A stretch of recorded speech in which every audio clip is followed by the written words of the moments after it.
Empire City at Yonkers Raceway with a number of horse racing experts. And the question is, will Big Brown win the Triple Crown?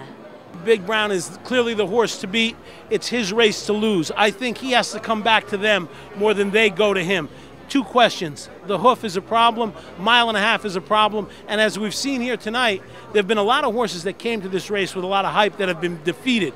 However, I believe Big Brown is clearly the cream of the crop. However, his trainer has tempted the racing gods with a little bravado, so we've got a lot of drama going on here. If you got a chance to get out to Belmont Park, do yourself a favor. Be part of the ambiance of what might be one of the greatest sports days in New York in a long time.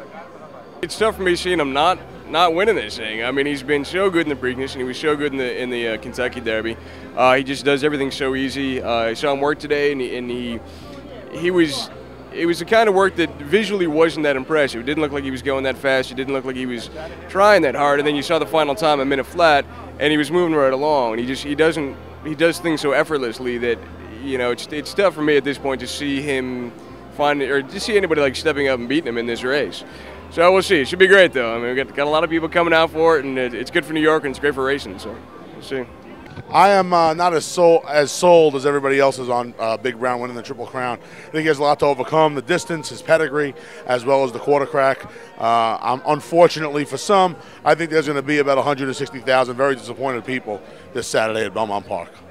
Big Brown has an excellent shot to win the Triple Crown. The Japanese made a mistake. They should have run Spark Candle to put pressure on him. Big Brown will be alone on the lead. That makes him very dangerous. The big question, will his foot hold up the mile and a half? If it does, he should win. I mean, Casino Drive, terrific horse, European training, that's the only other horse who could win the Belmont Stakes. It's going to be a terrific race. I personally will bet Casino Drive because I have always been a favorite of European style training because I would rather have the horse who can go the distance than the speed. And it's better value as well. And just tell us a little bit about European training. They do not train for speed. They train for long distance. It's like marathon training. You want the endurance, and endurance you build up the natural speed. And they go over hills, they don't use drugs, it's all natural. And so when you see stuff like that, you have to favor them, and believe me, they have won many a race with this type of training when they come to the United States. Casino Drive could be one that does the same thing. But like I said, Big Brown, if he's alone on the lead, you're not going to beat him. That's the big question. How will the race set up? Actually, there's only one horse who can win the Triple Crown, and that would be Big Brown, but I really think that there may be another undefeated horse at the end of the Belmont, Casino Drive. This is a horse that if another trainer, an American trainer, would have gotten a horse ready off only 2 starts to win the Belmont at a mile and a half, I'd say they were crazy. But this is a Japanese trainer. They do things very different, plus the fact that he got his start training with one of the very best in England, and that was Pritchard Gordon, where they learn slowly to bring horses in the long gallops. And I think if anybody can pull it off, it's going to be this trainer and this pedigree. I mean, this is a half brother to last year's Belmont winner, Rags to Riches, the filly, and Jazzle the year before. So this would be just as big a feat to win a mare producing the last 3 Belmont winners. That's extraordinary. But they all have to get around Big Brown, so it's going to be exciting.